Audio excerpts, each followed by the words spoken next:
కలిగించి నడిపించినది దైవమే. ఈ భూమిపై ఉన్న నరులంతా తన పిల్లలే. నీకోసమే ఎదురు చూశాడని, ఈ తరములో నీవు రావాలని, తన మహిమకే కీర్తి తేవాలని నేస్తమా. దేవుని ఆశ తనకు పిల్లలు కావాలని, ఆ తండ్రి పనిలోనే బ్రతుకంతా సాగాలని.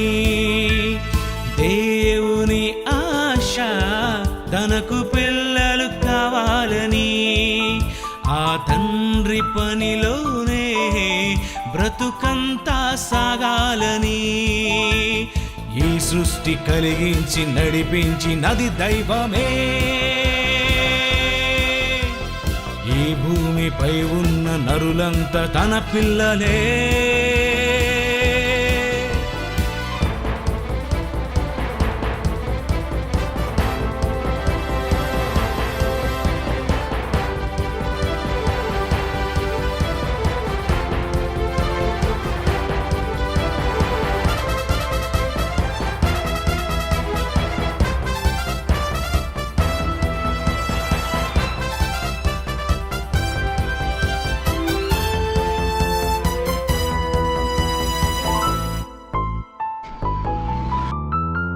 మోషే వలె నడిపించుము, విసిగించిన మాటను మరువకు.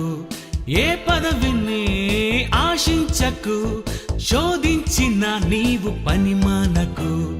అవమానమే ఎదురయ్యినా బహుమానమే ఉంది, గురి చూడుము. దేవుని ఆశ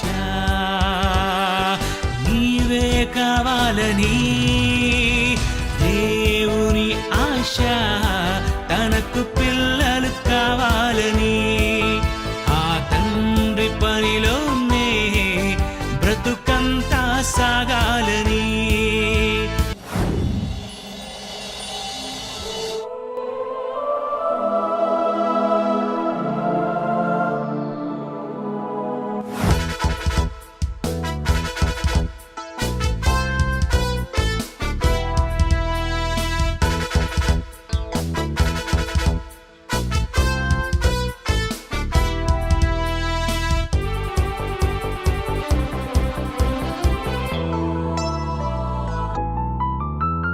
ప్రభు యేసులా పని చేయుము, సాతాను శోధిస్తే ఎదురించుము.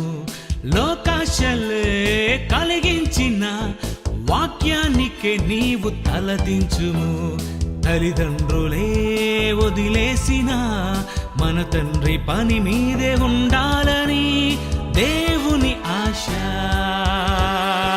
నీవే కావాలని. దేవుని ఆశ తనకు పిల్లలు కావాలని, ఆ తండ్రి పనిలోనే బ్రతుకంతా సాగాలని. ఈ సృష్టి కలిగించి నడిపించినది దైవమే. ఈ భూమిపై ఉన్న నరులంతా తన పిల్లలే.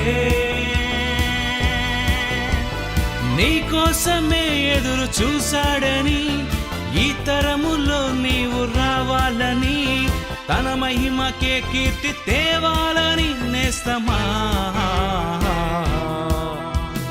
దేవుని ఆశ తనకు పిల్లలు కావాలని, తనకు పిల్లలు కావాలని, తనకు పిల్లలు కావాలని. అందుకే Bible open city India international వారు 2012 జనవరి 1వ తారీఖు కల్లా ఒక పెద్ద భవనాన్ని ప్రారంభోత్సవం చేస్తున్నారు. అదేంటో తెలుసా? 12 ఏళ్ల మీ పిల్లలను తీసుకొచ్చి నాకు అప్పగించాలి, 5 ఏళ్ల తర్వాత వచ్చి మీ పిల్లని అమ్మాయిని అబ్బాయిని తీసుకెళ్ళండి. ఎలాగో తెలుసా? ఒక పౌలు తీసుకెళ్ళినట్టు వెళ్ళాలి, ఒక స్టెఫన్ను తీసుకెళ్ళినట్టు వెళ్ళాలి. బైబిలులో సమాజం కోసం, దేవుని ఇష్టం నెరవేర్చటం కోసం ప్రాణాలు అర్పించిన మహనీయుల్ని ఒక రూతును తీసుకువెళ్ళు, ఒక ఎస్తేరును తీసుకువెళ్ళు, ఒక మరియను తీసుకువెళ్ళు. దేవుని రూపాన్ని మూర్తిభవించి పెంచుతాను కష్టపడి. నేను బ్రతికుంటే మీ పిల్లల్ని మీకు అప్పగిస్తాను. నాకు అప్పగించే 5 ఏళ్ళు మీ పిల్లాడిని.